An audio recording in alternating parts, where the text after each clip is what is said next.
जय श्री कृष्णा। आज हम सुनेंगे तुलसी माता की कहानी, कन्या की भक्ति। एक कन्या थी।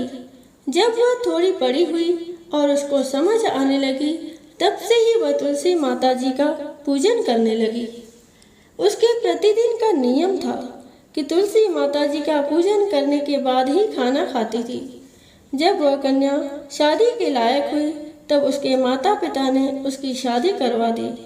कन्या को उसके माता पिता ने दहेज में भी एक तुलसी का गमला दिया।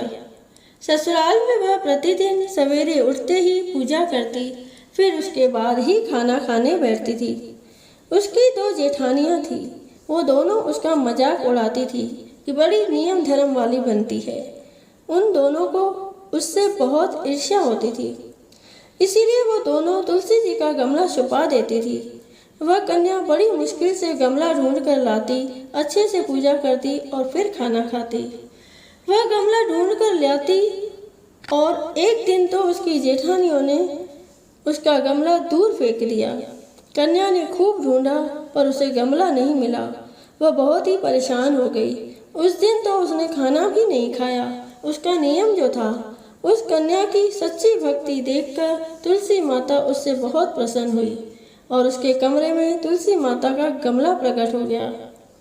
अगले दिन सुबह जब वह उठी तो क्या देखती है कि उसके खाट के चारों कोनों पर तुलसी माता का गमला आ गया है। यह देखकर वह तो बहुत प्रसन्न हो गई कि अब मेरी तुलसी माता को कोई चुरा नहीं सकेगा। पूजन करने के लिए भी कहीं और जाना नहीं पड़ेगा और कोई मेरी तुलसी माता को फेंक भी नहीं पाएगा। वह तो जल्दी से उठकर स्नान करती है और तुलसी माता का पूजन कर लेती है। जब वह खाना खाने बैठी तो उसकी जेठानियां मजाक करने लगी कि लो, देवरानी का नियम धर्म पूरा हो गया। उससे पूछती है कि तुलसी जी की पूजा कर ली क्या?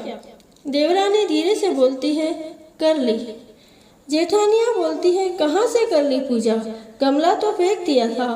देवरानी कहती है कि देख लो, मेरे कमरे में खाट पर तुलसी जी लग रही है। जेठानियां बहुत शर्मिंदा हुई और बोली कि देवरानी, तेरी भक्ति सच्ची है। हमने तुझे बहुत परेशान करा, हमें माफ़ कर दे। देवरानी उन्हें माफ़ कर देती है। हम भी तुलसी माता जी से यही प्रार्थना करते हैं कि हे तुलसी माता, जैसी कृपा आपने देवरानी पर करी, वैसी हम सब पर भी करना। बोलो श्री कृष्ण भगवान की जय।